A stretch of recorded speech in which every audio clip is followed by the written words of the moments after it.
why I regret buying the iPhone 12 Pro. And yes, you read the title correctly. So this isn't going to be a full specs rundown. It's just going to be my personal experience, some pros and cons, and some things I like and don't like about the camera after my 3 months of using the iPhone 12 Pro as my everyday carry phone. And if this is your first time on the channel and you're receiving value, please make sure you like and subscribe. When I was first hearing leaks about Apple going back to their old iPhone 4, iPhone 5 squared off design, people were raving about it, but I was a little bit apprehensive. So I spent about a week to 2 weeks without having a case on the phone. It was by far the most uncomfortable phone that I've ever held in my hand. The edges were just a bit too sharp and dug way too much into my fingers and my palm while trying to use the phone. So I finally get my case in and I'm like, okay, maybe the case will make it better. So for some reason, this phone actually heats up quite a bit. Don't understand why.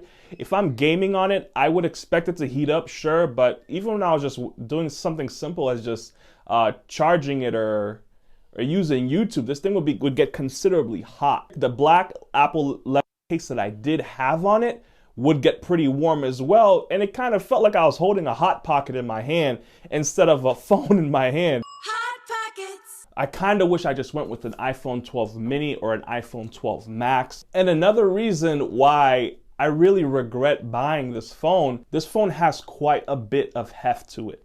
This phone, I really want to say, it's pretty heavy. And while holding it, I can just feel my fingers just getting tired of holding the phone. And I'm coming from an 11 Pro Max, which is kind of something I would pretty much expect. But from an 11 Pro for a standard size phone, it was just a bit too heavy. I can just feel the weight in my hand while using it or while scrolling through social media. It was just a bit too much. I honestly wish I just got the 12 Pro Max. That way I would be on one end of the spectrum. Granted, it would be heavier, but I would still have a better camera at least. Or I wish I just went with the 12 mini, went with a little bit of a niche iPhone. I wish I had gone on either end of the spectrum in terms of the iPhone 12 series phone that I gotten. So battery life. So granted, I've been working from home. I have not really needed to leave my desk. But in the times where I have had my phone off the charger or have been out all day, I found that the battery lasts me the entire day. The two apps that I run the most when I'm out and about is YouTube when I'm listening to music and Google or Apple Maps. Yes, sometimes I use Apple Maps. So yeah, I do want to clarify that using 5G does impact your battery life, but not so much to the extent where my battery would go from 75% to just 35%. It did drain it quite a bit, but nothing to be up in arms about. One of the major selling points of the iPhone 12 series, or my iPhone 12 Pro in this case, was 5G capability. And is it faster? Yes. But unless there is a 5G cell tower nearby, 5G is useless. Doesn't really do much. Loading things, uploading things, it kind of just worked just as fine with LTE as well. Unless you're in a strong 5G area, you won't really notice a difference with 5G or LTE. So let's talk about MagSafe. I like it until I need to charge my phone. And I had stated the same issue in my MagSafe ecosystem video. I'll put a link in the description for that video. MagSafe is a really cool thing. Just the idea of magnetically wirelessly charging your phone, it sounds pretty dope.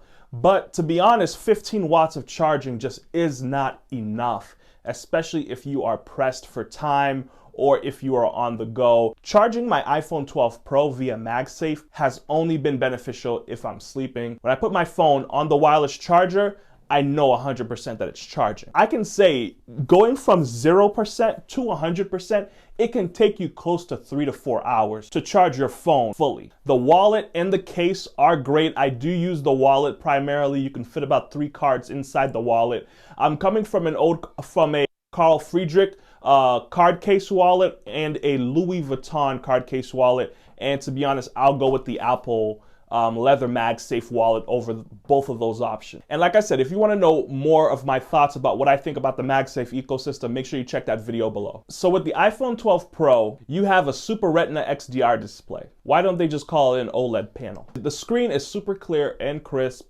Great detail, great definition when you're viewing your video. Now, Apple does claim to have what's called a ceramic shield front on the screen of the iPhone 12 Pro, and they're also saying it performs 4 times better with drop performances.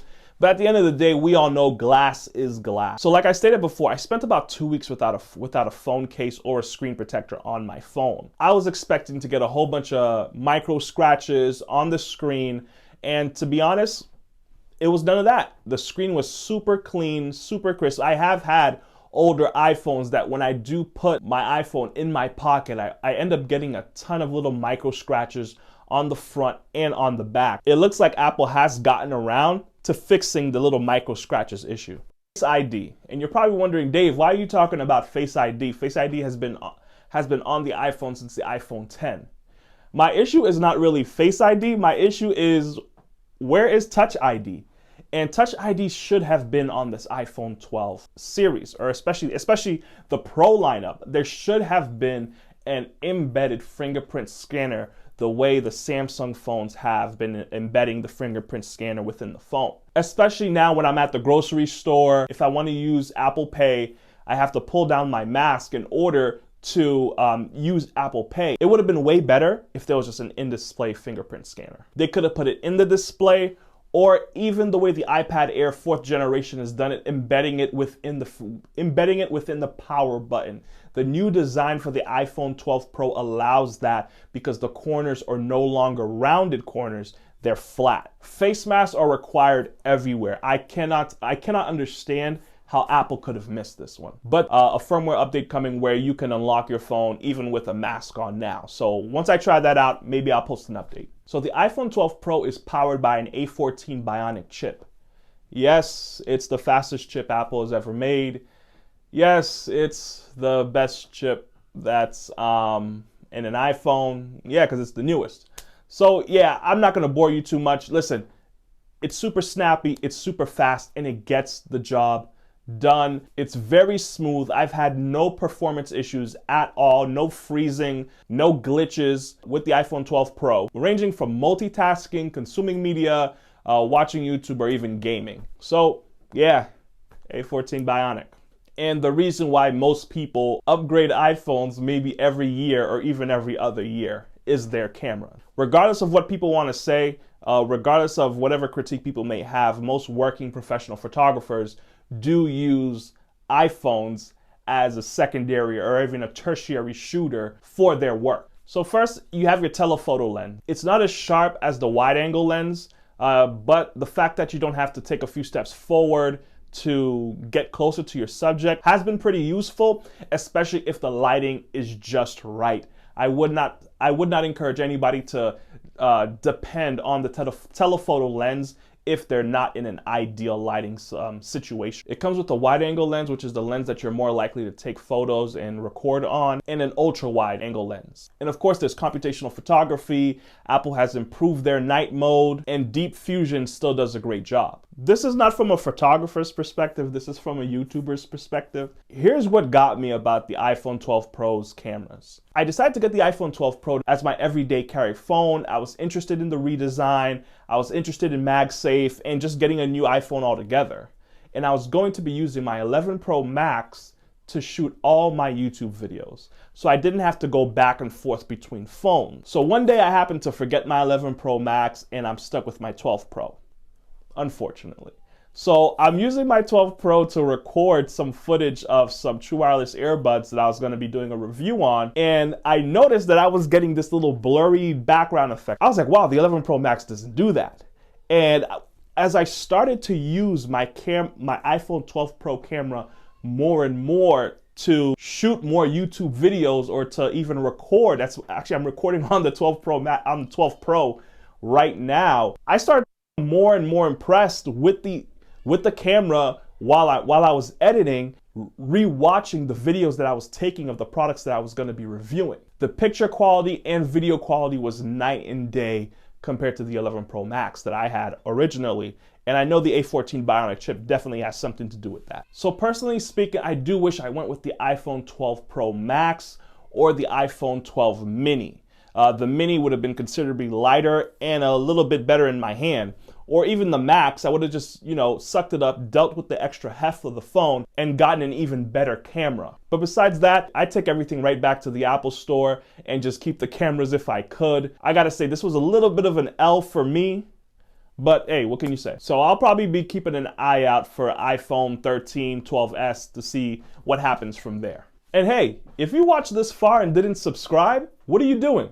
Hit that subscribe button, especially if you find that you're getting value from this video. And if you want to receive notifications for more content like this. And my name is Dave, over and out.